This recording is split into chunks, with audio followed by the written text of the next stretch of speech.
really love learning about mythology and different spiritual cosmologies. Aside from studying nature and yourself, I think they're the best ways to understand universal intelligence and the timeless wisdom that humanity has lived by since the beginning.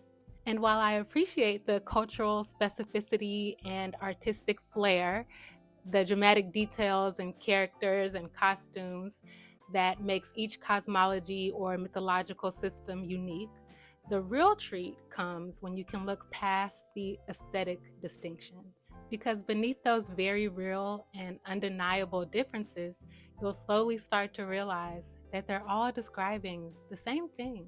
It took me a good little minute to draw the connection between Thoth or Tahuti in ancient Egyptian or Kemetic cosmology, Hermes in Greek mythology, Mercurius in Roman mythology, and Gemini in modern astrology. Because the journey I took to test that theory was so uncharted and unrushed and not even clear at first where I was going, littered with who knows how many books and museum visits and deep dives and diversions and random conversations. But once I did, once that connection came together in my head, I was so proud of myself. I felt like I really earned that insight and I treasured it immensely. And I can't tell you how it felt for me to type those names into Google and have an AI summary just instantly spit out the answer. I mean, I was pleased for having been right in my analysis, but also immensely upset, enraged by the fact that a fucking AI could just casually come to the conclusion that I dedicated an immense amount of time, energy, and attention to develop. Like I said, I was really out here discovering, deciphering, and discerning. And it felt like this technology was trivializing one of the most magical and precious journeys of my life. It honestly, oddly, felt like something had been stolen from me, or like something had been stolen from humanity itself. And you know what made it even worse? That Google has the nerve to call their damn AI chatbot thingy Gemini. But as soon as my ego started huffing and puffing, something in my soul said, relax. I was struck with a sort of spiritual clarity. Like, yes, humanity may now have the shortcut to whatever we seek, but babe, an instant answer ain't got nothing on letting your intuition lead you down what turns out to be the learning experience of a lifetime.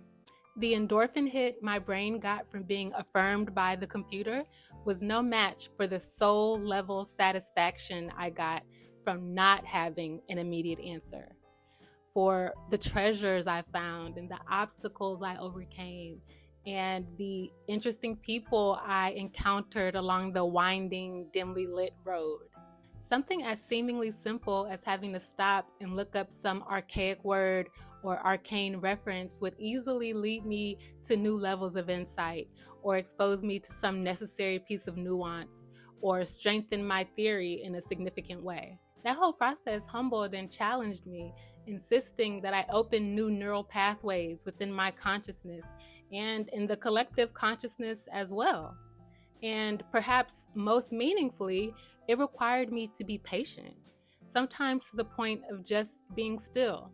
The journey, and I'm not saying anything new here in this particular part, but the journey is a huge part of learning and what makes life worth living in general, both on a practical and a philosophical level. Not only would I have missed out on all these delightful and vivifying experiences by skipping straight to the answer, I also would have deprived myself of opportunities to build my confidence, to discover more about the world and the parts of the world that resonate most within my being, to grow and strengthen my connection with spirit, to learn more about my purpose and how I can join those forces that are working in the present world for unification, not in the name of some ecclesiastical or political empire, but in the sense of human mutual understanding.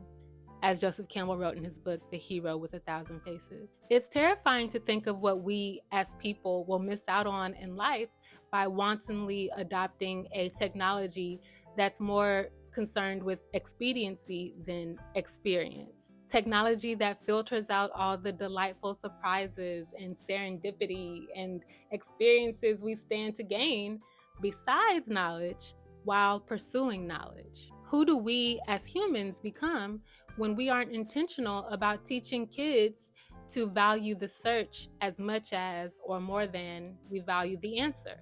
It harkens back to what Malidoma Somé, an indigenous African teacher from the Dagara tribe in Burkina Faso, said about how the difference between the indigenous world and the industrial world is mostly a matter of speed. Quote, "The indigenous world, in trying to emulate nature, espouses a walk with life, a slow, quiet, day-to-day kind of existence. The modern world, on the other hand, steams through life like a locomotive, controlled by a certain sense of careless waste and destruction," he wrote. "Such life eats at the psyche and moves its victims faster and faster along as they are progressively emptied out of their spiritual and psychic fuel. Such highly advanced technology may make life, and in this case, the pursuit of knowledge, seem easier, more comfortable, more cozy, but not only does it fail to provide true soul-level fulfillment, like Malidoma also said, these improvements have come at a price. Humans have become indebted to their technology." He likens the value of machine culture to the value of having an elephant in your home as a pet.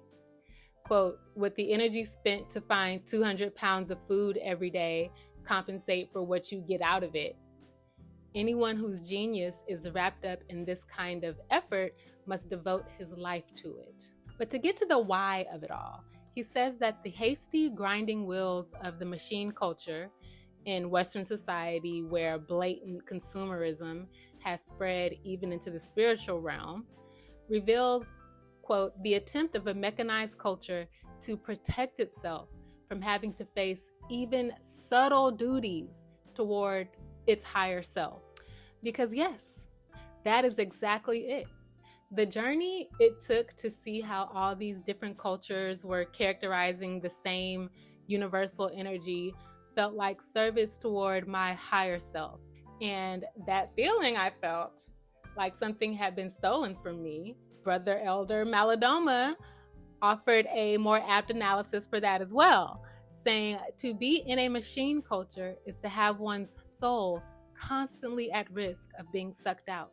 This realization about AI's role in spiritual enlightenment left me more convinced than ever that Pluto in Aquarius is bringing us a profound opportunity to truly transform the way we engage with and develop technology, and even to shift our perspective on the purpose of technology and where and how it fits in the world, and if it aligns with the things that we actually find valuable, or if it's antagonistic to those things. Best case scenario, Pluto in Aquarius sees us doing some type of Sankofa-style process where we go back and engage indigenous technologies and philosophies on technology, not to copy and paste, but to inform technological innovation going forward, which is another thing I learned on my journey.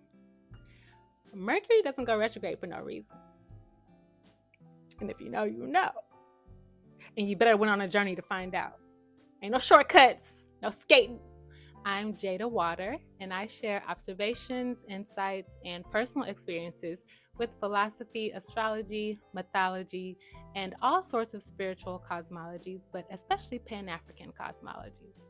I'm not an expert or the authority on anything, but I like to think of myself as a philosopher in the way that Pythagoras defined it.